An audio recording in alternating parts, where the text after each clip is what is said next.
इसी तरह से मैं इसे जल्दी खत्म कर सकूं, इसलिए ये कर रही हूँ। हम लोग 76 कर रहे थे और 76.12, ताकि मैं, क्योंकि आज मुझे 2-3 लाइव और भी करने हैं, तो this is just a trial. 76.11 में जब रा पूछते हैं, डॉन पूछता है कि रा वीनस से आया, लेकिन वो धरती के आर्किटाइपिकल ओरिजिन अनुभव कर चुका था, क्या ये सही है? तो रा ने बोला हाँ। तो फिर अगले सवाल में वो पूछता है, but I'm assuming that the concepts of the tarot and the magical concept of the tree of life, etc., were not in use by Ra. I suspect possibly some form of astrology was a previous Ra concept. This is just a guess. वो कहता है कि पर मुझे क्या मैं ये मानने में सही हूँ कि रा ने टैरो इस्तेमाल नहीं किया या ट्री ऑफ लाइफ इस्तेमाल नहीं किया, एस्ट्रोलॉजी शायद उन्होंने इस्तेमाल की थी।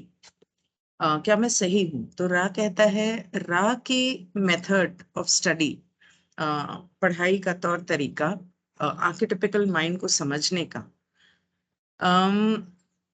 to express Ra's methods of study of the archetypical mind under the system of distortions which we enjoyed would be to skew your own judgment of that which is appropriate for the system of distortions, forming the conditions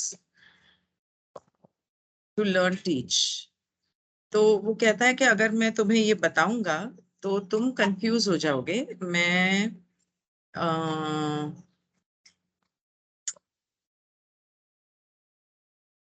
how do I stop this?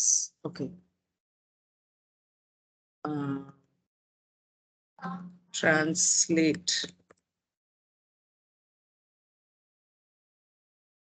तो वो कह रहा है कि कट्टरपंथी मन के अध्ययन के राह के तरीकों को व्यक्त करने के लिए विकृतियों की प्रणाली के तहत जो हमने आनंद लिया, वह आपको तिरछा करना होगा। आप नहीं समझ पाओगे, बेसिकली इसका मतलब है उसका अपना निर्णय जो विकृतियों की व्यवस्था के लिए उपयुक्त है, उन परिस्थितियों का निर्माण करना जिनमें आप सीखते सिखाते हैं। इसलिए हमें चाहिए भ्रम के कानून का आह्वान करना।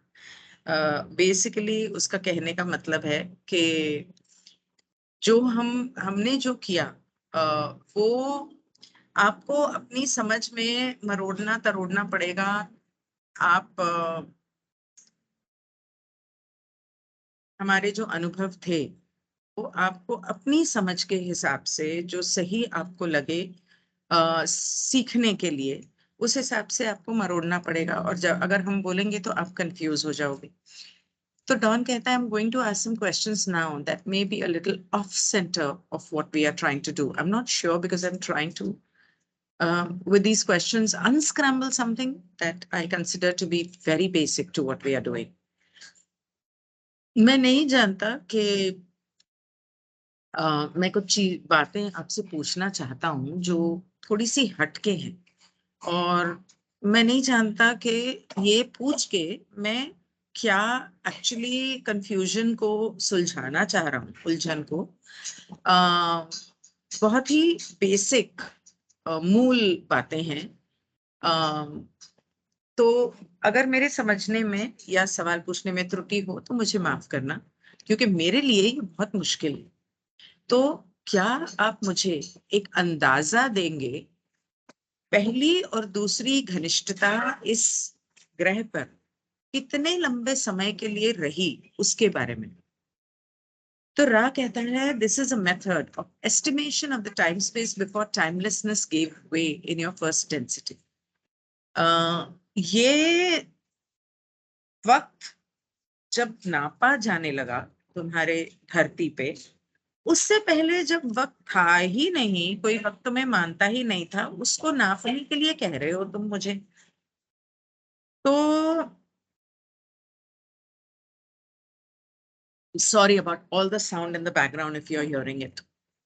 To the beginnings of your time, the measurement would be vast, and yet this vastness is meaningless.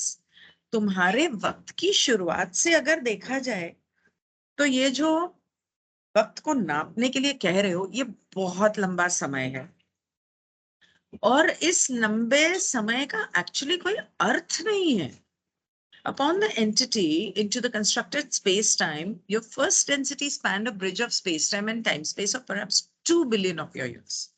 तो वो कहते हैं कि ये जो तुम्हारी पहली घनिष्ठता है, पहली घनिष्ठता का मतलब आग, पानी, धरती, हवा, ये सब चीजें, ये जो तुम्हारी पहली घनिष्ठता है, ये जब बनने लगी तुम्हारे धरती के ऊपर और बनती रही और स्पेस टाइम और टाइम स्पेस को एक किया, ये कम से कम ये करने के लिए 2 बिलियन साल लगे. अब ये बिलियन कितने होते हैं? बिलियन, 1 बिलियन years कितने होते हैं? What is 1 billion years called? गिगैनियम, गिगैनम.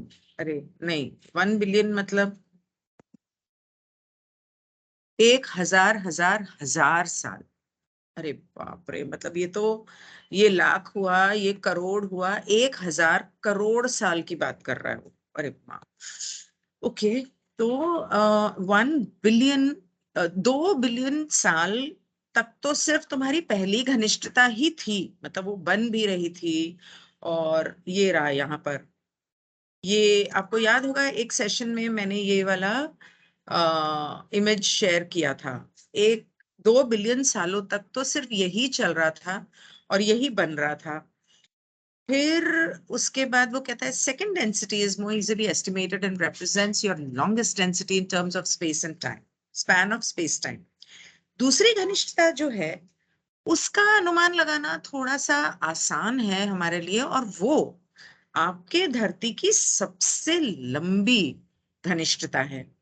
We may estimate that time is approximately 4.6 billion years. और हमारे अंदाजे से तकरीबन वो कुछ 4.6 बिलियन साल की होगी. मतलब 4,000 करोड़, और मतलब नहीं 4. ओके, मैं तो, these approximations are exceedingly rough. ये बहुत ही अनुमानित बता रहा हूं, कोई एग्जैक्ट साल नहीं बता रहा, क्योंकि somewhat uneven development which is characteristic of creations which is built upon the foundation stone of free will.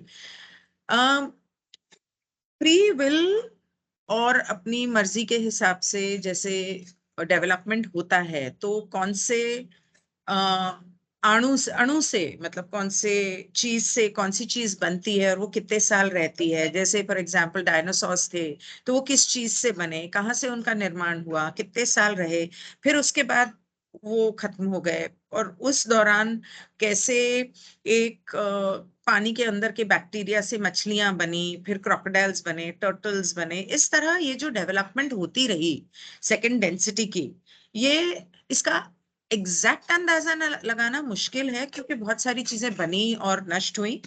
लेकिन तकरीबन अगर माना जाए तो 4.6 बिलियन इयर्स लगे, या तब से ये हैं. दूसरी घनिष्ठता, डॉन जरा सा बौखला गया और वो कहता है, क्या आपने अभी दूसरी घनिष्ठता का 4.6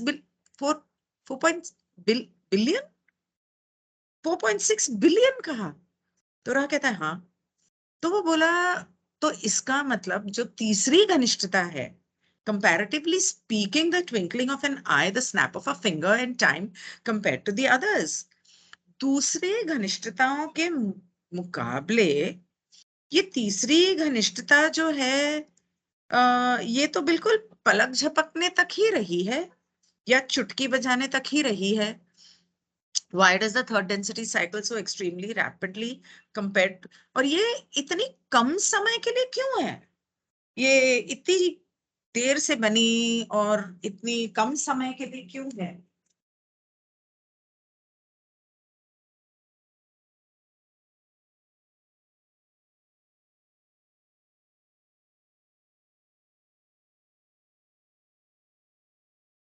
तो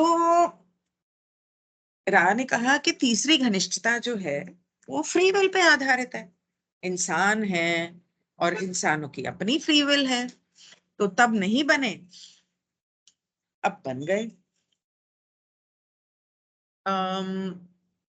और तब से, जब से शुरुआत हुई, तब से वो बस बढ़ते ही जा रहे हैं। तो डॉन ने कहा, third density than it appears as compared to the rest of the densities, all of them nothing but a uniquely short period of what we consider to be time, and is then for the purpose of this choice.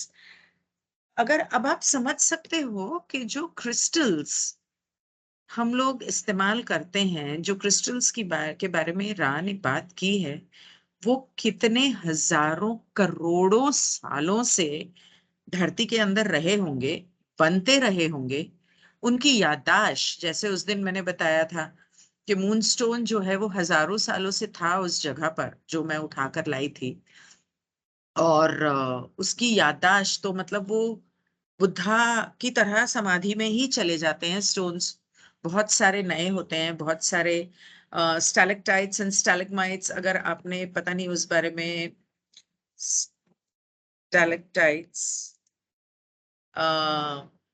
ये भी crystals हैं जो पता नहीं कितने लाखों सालों से, हजारों सालों से गुफाओं में हैं। स्टैलेग्माइट्स, स्टैलेग हाँ, स्टैलेग्माइट्स, ये हैं स्टैलेग्माइट्स।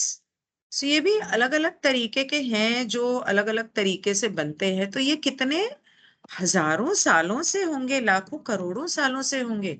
तो दूसरी घनिष्ठता यही तो है, तभी तो इनका इस्तेमाल मतलब इतना जरूरी मेरे ख्याल से कहलाया जाता है। क्योंकि अगर रा ने ये कहा है कि हम तीसरी घनिष्ठता में होते हुए उसी वक्त, उसी समय, मतलब आज के इस पल में दूसरी घनिष्ठता में भी हैं, पहली में भी हैं, तीसरी, चौथी, पांचवी, छठी में भी हैं, क्योंकि हमारा हायर सेल्फ तो छठी में बैठा है। तो हम तो इन सब में हैं, तो हम इनके साथ अलाइन कर सकते हैं। Okay, that was just an offbeat thought that I had. Third density, then it appears as compared to the rest of the densities, all of them nothing but a uniquely short period of what we consider. तो इसका मतलब, जो हम वक्त की बात करते हैं, तो तीसरी घनिष्ठता तो बहुत ही कम समय और बहुत ही एक यूनिक तरीके, बहुत ही अजीबो गरीब और नया सा कुछ है, और बहुत कम समय के लिए है, जो सिर्फ हमारी फ्री विल की वजह से बनी है, क्योंकि हमने इसे चुना। क्या मैं सही हूं? तो रा कहता है, हाँ तुम सही हो। The prelude to choice must encompass the laying of the foundation, the establishment of the illusion, and the viability of that which can be made spiritually viable. पा के बिना ना इसलिए नहीं करती मैं। अब the prelude to choice must encompass the laying of the foundation का मतलब, फाउंडेशन यानी कि उसकी नींव रखने से पहले आप जो चॉइस कर रहे हो, मतलब आप जो चुन रहे हो, उससे पहले आपने कुछ फैसला किया होगा, तभी आपने तीसरी घनिष्ठता की नींव रखी। The establishment of the illusion, माया जाल की नींव रखी और उसको बनाया। And the viability of that which can be made spiritually viable, और वो चीज जो आध्यात्मिक तौर पे हम सबके अंदर है और हमें समझने की जरूरत है। I will still, just to make sure that I'm not wrong, put it into translation. हालांकि ये भी कोई बहुत पसंद के लिए प्रस्तावना चाहिए। नींव रखना, भ्रम की स्थापना शामिल है, और उसकी व्यवहारता जिसे आध्यात्मिक रूप से व्यवहार्य बनाया जा सकता है। शेष घनत्व पसंद का निरंतर शोधन है। शेष घनत्व पसंद, ये तो इंग्लिश से भी ज्यादा मुश्किल है। तो the reminder of the densities, जो बाकी की घनिष्ठताएं हैं, इस continuous refining of your choice, वो आप जो चुन रहे हो, आपकी जो फ्री विल है, आप जो करना चाह रहे हो, उसकी बारीकियों के हिसाब से वो बदलता जाता है, बदलती जाती हैं बाकी की आगे की घनिष्ठताएं आध्यात्मिक तौर पे। This also is greatly lengthened as you would use the term. और ये भी आपकी चॉइस के हिसाब से धीरे धीरे लंबा होता जा रहा है, वक्त बहुत लंबा है। ये बहुत लंबा है, जैसा कि आप इस शब्द का प्रयोग करेंगे। Okay, then the choice is, as you put it, the work of a moment, but the axis upon which the creation turns. Oh, how beautifully it is said. वो कहता है कि ये जो आपका चुनाव है, ये आपके इस एक पल का चुनाव है, लेकिन ये जो ब्रह्मांड की जो क्रिएशन है, जो बन रहा है, वो जिस धरती की एक्सिस पे घूम रहा है, उसके जिस जिस एक्सिस के ऊपर क्रिएशन घूम रही है, उसका उसके उसका आधार है। पसंद आपकी है, जैसा कि आप इसे कहते हैं, एक पल का काम है, लेकिन धुरी है जो सृष्टि की बारी है, सृष्टि की बारी है।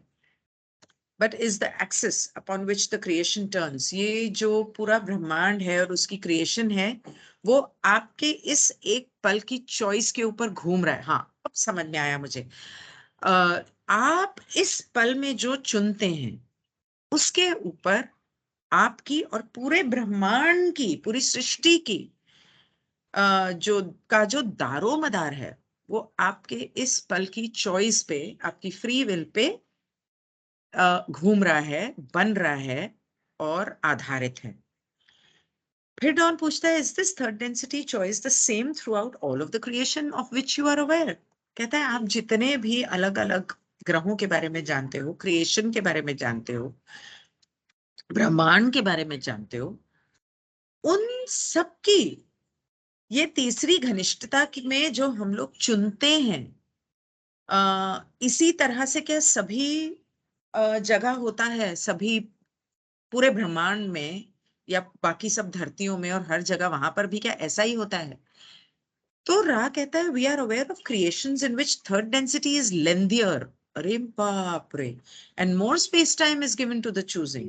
ओ, वो कहता है, हम तो ऐसी ऐसी ग्रहों के बारे में जानते हैं जहां पे तीसरी घनिष्ठता तो और बहुत लंबी है, हजारों क्या, करोड़ों करोड़ों सालों से होती आ रही है। एंड मतलब ये मैं अपनी तरफ से कह रही थी, करोड़ों वो है यहाँ नहीं लिखा, मतलब हमारा ही अगर तीसरी कनिष्ठता 75,000 साल से हो रही है, तो वहां पे तो लाखों करोड़ों होगी, अगर वो कह रहा है कि इतनी लंबी है। And more space time is given to the choosing, और उनके ग्रह भी बहुत बड़े बड़े हैं। और however the proportions remain the same, the dimensions all being somewhat etiolated। कौन से यूनिवर्सिटी से इंग्लिश पढ़ के आया था, थोड़ा सा आसानी बोल देता। हालांकि अनुपात समान रहते हैं, सभी आयाम कुछ हद तक कम हो जाते हैं, और निर्माता के भिन्न अनुभव के लिए लोगों द्वारा कमजोर किया गया है। चार, यह सृष्टि को हमारे द्वारा काफी विशद रूप में देखा जाता है। चार नहीं, यह सृष्टि को हमारे द्वारा काफी विशद रूप में देखा जाता है। मतलब के सही है, द प्रोपोर्शंस, जो प्रोपोर्शंस हैं, जैसे कि इतनी धरती, इतना पानी, इतना इसका समय, इतना पहली घनिष्ठता का समय, इतना दूसरी घनिष्ठता का समय, इतना तीसरी घनिष्ठता का समय, वो जो प्रोपोर्शंस हैं वो आमतौर पे मिलते जुलते हैं, समान हैं।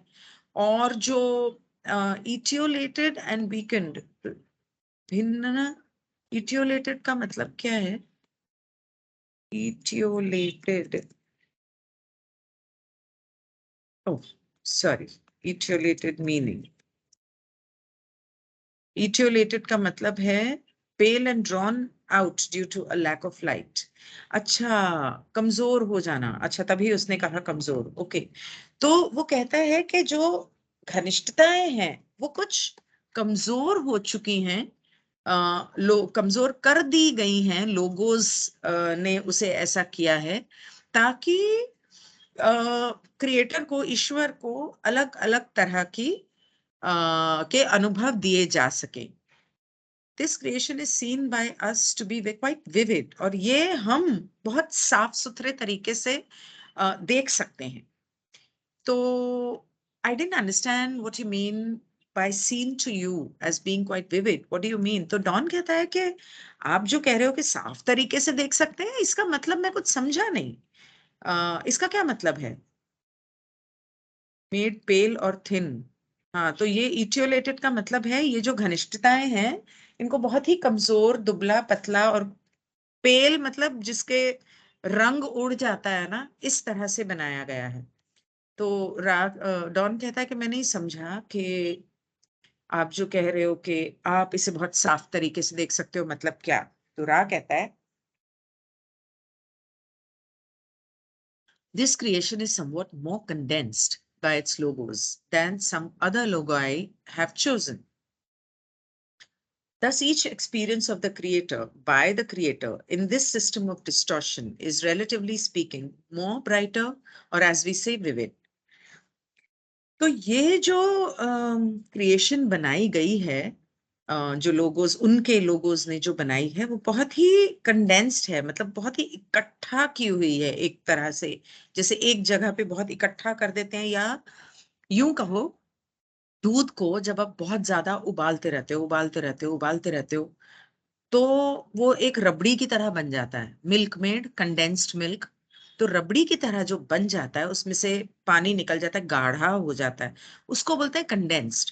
तो ये जो रचना बनाई है उनके लोगोज ने, वो बहुत ही गाढ़ी एक तरह से बनाई हुई है। बाकी सब जो अलग अलग लोगाई हैं, लोगोई, वैसे बिहार में लोग अपनी बीवियों को लुगाई कहते हैं। अब वो क्या पता यहीं से आया हो शब्द। तो तो वो कहता है काफी गाढ़ा है। अ, निप वो बरबत इसके कि वो दूसरे जो ग्रह हैं या दूसरे लोगोज ने अपने लोगों को जिस तरह से बनना बनने बनना चुना। So thus each experience of the creator by the creator in this system of distortion is, relatively speaking, more bright, or as we say, vivid.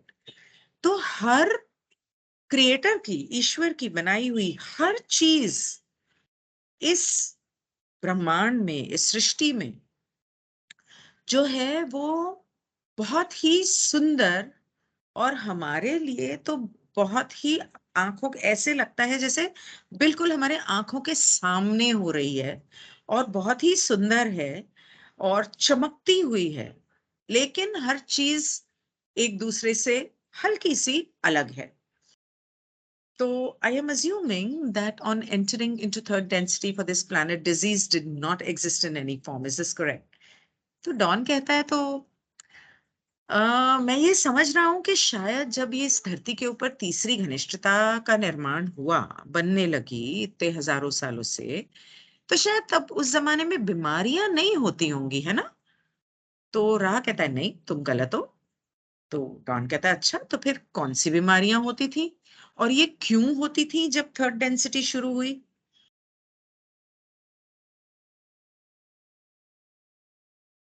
तो रा कहता है, पहली बात तो ये कि जिसकी तुम बीमारी की बात करते हो, जिसकी तुम बीमारी की बात कर रहे हो, ये तुम्हारे शारीरिक हिस्से का, तुम्हारे जो माइंड बॉडी स्पिरिट कॉम्प्लेक्स है, उसका शारीरिक हिस्से का एक एक शारीरिक हिस्से की क्रिया है जो होती है, which offers the body complex the opportunity to seize viability, जो आपके शरीर को ये मौका देती है कि जो शरीर को जटिल प्रदान करता है व्यवहारता को समाप्त करने का, जो शरीर को व्यवहारता को समाप्त करने का जट जटिल अवसर प्रदान करता है, और something like that. So basically जो आपके शरीर को ये मौका देता है कि उसके अंदर जो खामियां हैं, जो परेशानियां हैं, उसको वो दूर कर सके। बीमारी कुछ नहीं है, बीमारी एक निशानी है कि आपके शरीर में कुछ गलत हो रहा है। जो वो क्यों हो रहा है? क्योंकि आप कुछ गलत कर रहे हैं। आप शायद कुछ खा पी गलत रहे हैं। मतलब ऐसे भी लोग हैं दुनिया में, अगर आप गूगल करेंगे, जो ट्यूबलाइट खाते हैं, जो सिर्फ पत्थर खाते हैं, और वो उसी पे जीते हैं। और आ, तो आपके शरीर में आप कुछ तो है जो ऐसा गलत कर रहे हो, जिसकी वजह से आपको बीमारी हुई। तो उसे सुधारने का आपका शरीर आपको मौका दे रहा है। This is a desirable body complex function, और ये कुछ हद तक जरूरी है। ये इच्छा, मतलब ये इच्छा है आपके शरीर की कि ऐसा हो जब आप कुछ गलत करो। The second portion of the answer has to do with second density, other cells of a microscopic, as you would call it, size, which have in some forms long existed and perform their service by aiding the physical body complex in its function of seizing viability at the appropriate same time. इस सवाल का जो दूसरा हिस्सा है, उसमें मैं ये कहूंगा कि दूसरी घनिष्ठता में कुछ माइक्रोस्कोपिक, मतलब ये बेसिकली बैक्टीरिया और वायरस की बात कर रहा है। बैक्टीरिया की बात कर रहा है। मुझे तो नहीं लगता कि वायरस नाम की कोई चीज होती भी है दुनिया में। फंगस होता है, बैक्टीरिया होता है। तो वो जो माइक्रोस्कोप के नीचे आप चीजें देखते हैं ना, छोटी छोटी, ये तो लाखों सालों से है। जब से दूसरी घनिष्ठता हुई है तब से है। और ये अपना काम करते रहते हैं आपके शरीर को संतुलन में रखने के लिए भी। लेकिन जब आप कुछ गलत करते हो और उस शरीर का संतुलन बिगड़ता है, तो ये जो चीजें हैं जो आपको नजर नहीं आती, ये अपना काम करने में कभी घट जाती हैं, बढ़ जाती हैं किसी वक्त पे या कुछ खास जगह पे, जिसकी वजह से बीमारी होती है। तो ये तो जरूरी है कि शरीर में ये हो, ताकि आपको पता चले कि हाँ, कुछ बीमारी है, अब इसे ठीक करना है। तो डॉन कहता है, मैं ये समझने की कोशिश कर रहा हूँ कि जो लोगोस का, मतलब हमारे सूर्य का जो प्लान था कि मैं ये करना चाहता हूँ, वो करना चाहता हूँ दूसरी घनिष्ठता के साथ, and the generation of what I would guess to be a more or less runaway array of feedback to create various physical problems that act as catalyst in a present third density condition. Could you give me an indication of that, of whether my thinking is anyway near right on that? क्या आप मुझे बता सकते हो कि मैं कहीं कुछ सही सोच रहा हूँ कि ये जो लोगोस का प्लान था कि दूसरी घनिष्ठता के ये जो जीव जंतु पेड़ पौधे और ये सब माइक्रोस्कोपिक चीजें बनानी हैं, और एक से दूसरा बना, दूसरे से तीसरा बना, मतलब कि एवोल्यूशन की स्टोरी जो हम लोगों ने जो एटलीस्ट स्कूल में पढ़ी है कि अम, एक बैक्टीरिया से एल्गे, एल्गे प्लाज्मा से एल्गे, एल्गे से बैक्टीरिया, बैक्टीरिया से वो फिर फिश बनी, और फिर वो क्रोकोडाइल बना, और फिर वो सांप बने, और वो धरती पे रहने लगे, फिर वो धीरे धीरे डायनासोर बने, और फिर बंदर से धीरे धीरे इंसान बना। इस तरह की जो ये जनरेशन्स की, इन जनरेशन्स की बात कर रहा है। तो ये जो जनरेशन्स हुए, ये जो एवोल्यूशन हुआ दूसरी घनिष्ठता का, अम,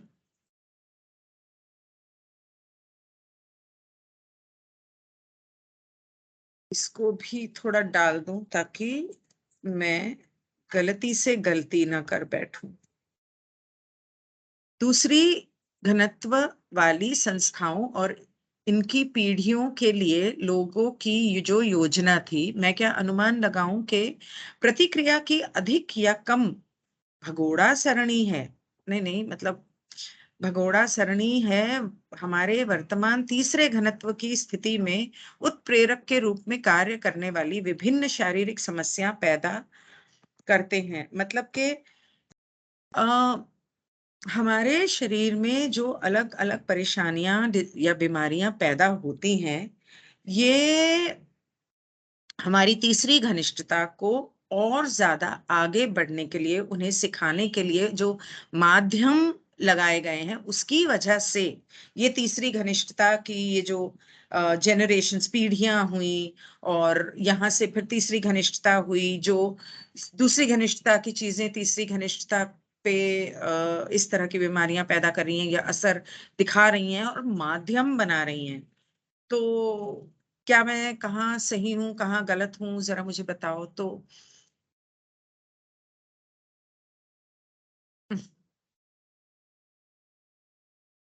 हो सकता है मुझे ये सेशन दोबारा करना पड़े पा के साथ, लेकिन मैं उनसे कहूंगी कि सुन लें, और फिर डिसाइड करेंगे हम।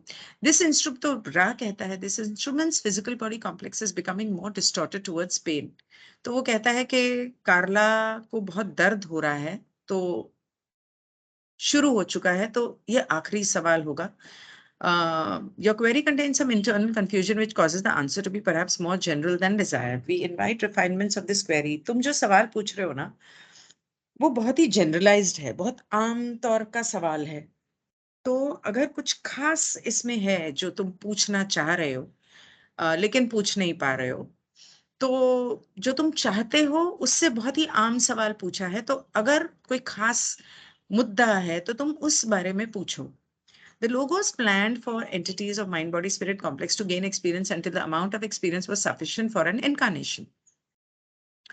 तो लोगोस का ये प्लान था हमारे सूर्य का, कि जो इंसान बने उनके एक जिंदगी के लिए इतने सारे उनको अनुभव दे दे, ताकि वो बहुत सारे अनुभव एक ही जिंदगी में ले सके, और वो एक जिंदगी के लिए बहुत हों। This varied only slightly from second density entities whose mind body spirit complexes existed for the purpose of experiencing growth and seeking consciousness. अब जो दूसरी घनिष्ठता के लोग जो थे, लोग नहीं मतलब जो जानवर, पेड़ पौधे, पत्थर, जो भी दूसरी घनिष्ठता के जो थे, उनके जो शरीर बनाए गए, पत्थर नहीं, सॉरी, पत्थर तो फर्स्ट डेंसिटी में है, सेकंड डेंसिटी में ये जानवर और पेड़ पौधे होते हैं। तो उनका जो निर्माण किया गया, वो इसलिए किया गया ताकि वो आगे बढ़ना सीखें और ईश्वर के साथ एक होना सीखें, ईश्वर को समझें, सीकिंग कॉन्शियसनेस, अपनी चेतना का विस्तार करें। मतलब वो तो मतलब पेड़ पौधे जानवर ही बन के अपना चेतना का विस्तार कर लेते हैं, अच्छी खासी सीधी सादी जिंदगी जी के, और हम लोगों को कितनी मुशक्कत करनी पड़ती है।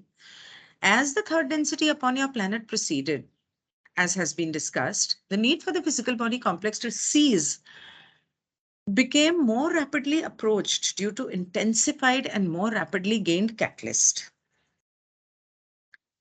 जब तुम्हारी तीसरी घनिष्ठता इस धरती के ऊपर बननी शुरू हुई, जैसे कि हमने बताया था, तो इस शरीर को,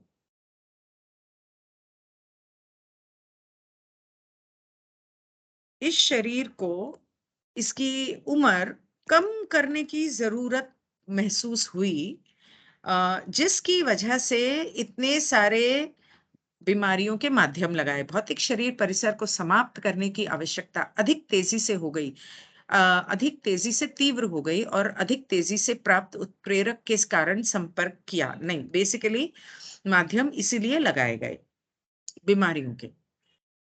this catalyst was not being properly assimilated। ये जो माध्यम लगाए जा रहे थे, ये तुम्हारी तीसरी घनिष्ठता के लोग ठीक से इसे अपने समझ नहीं रहे थे। ये उनको, वो जो धारणा करते हैं ना, समझते हैं कि हाँ ये मेरे साथ क्यों हो रहा है, वो समझ ही नहीं पा रहे थे कि ये माध्यम है। Therefore, we shall say the lifetimes needed to be shorter, that learning might continue to occur with a proper rhythm and increment. इसीलिए हमने इंसानों की जिंदगी की अवधि कम कर दी, छोटी कर दी। अरे यार,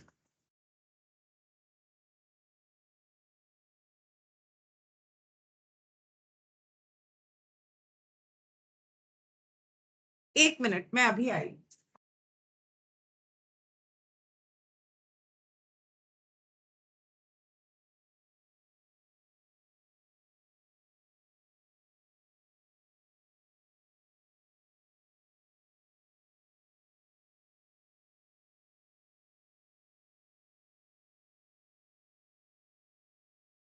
Sorry, just coming.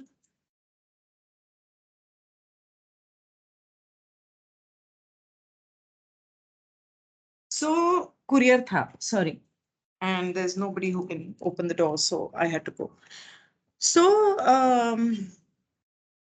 Life times needed, तो इसलिए जिंदगी की अवधि कम करनी पड़ी ताकि उसका, उनके माध्यम का, उनकी जिंदगी का, उनकी सीख का, अपने माध्यम के द्वारा वो उनको उन्हें जो सीखने की जरूरत है उसका एक तालमेल बैठ सके, और वो माध्यम सीखना, मतलब सीखते सीखते वो आगे बढ़ता जाए, वो माध्यम धीरे धीरे बढ़ता भी जाए, और जैसे जैसे वो सीखते जाएं वैसे वैसे आगे बढ़ते जाएं.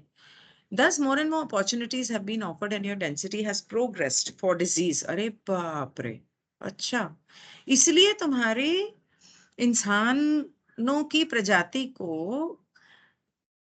और बहुत मौके दिए गए हैं ताकि इन बीमारियों के बढ़ते जा रहे हैं. मतलब जैसे पहले कैंसर नहीं होता था, अब आजकल कैंसर हो गया है. एड्स नहीं होता था, अब एड्स हो गया है.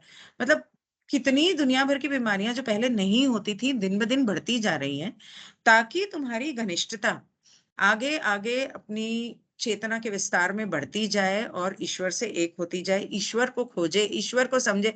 अब सीधी तरह तो इंसान समझते ही नहीं है. सुख में सिमरन सब करे, दुख में दुख में सुमिरन सब करे, सुख में करे न कोई.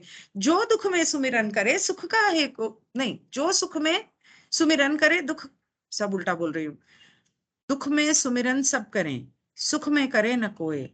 जो सुख में सुमिरन करें दुख का है को होए. ये हमारे दादा परदादा लक्कड़ दादा उन लोगों ने जरा टाइम से सुमिरन किया होता, भगवान को खोजा होता, तो आज हम लोगों को इतनी बीमारियां ना झेलनी पड़ती.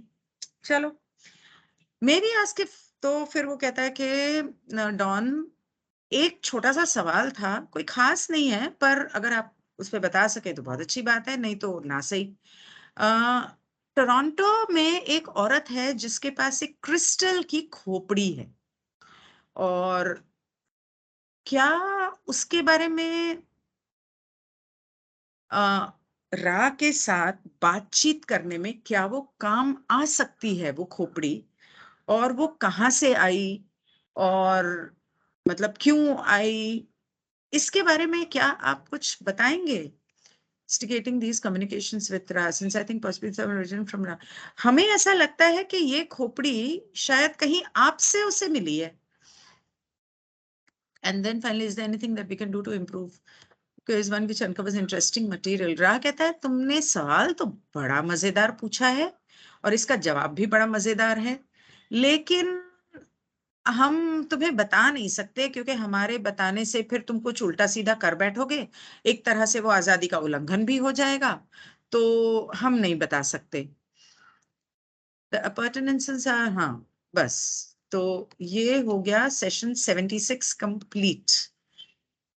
And I hope I did a good job and I did not confuse you. So recording मैं बंद करती हूँ, और अगर इसके आपके कुछ सवाल होंगे तो इसके जब हम लोग दूसरा सेशन करेंगे, सेशन 77, जो आज शाम को या दोपहर को या कल करेंगे, क्योंकि आज मेरे 2-3 लाइव्स और भी बाकी हैं, तो आप तब लाइव से पहले पूछ लेना प्लीज.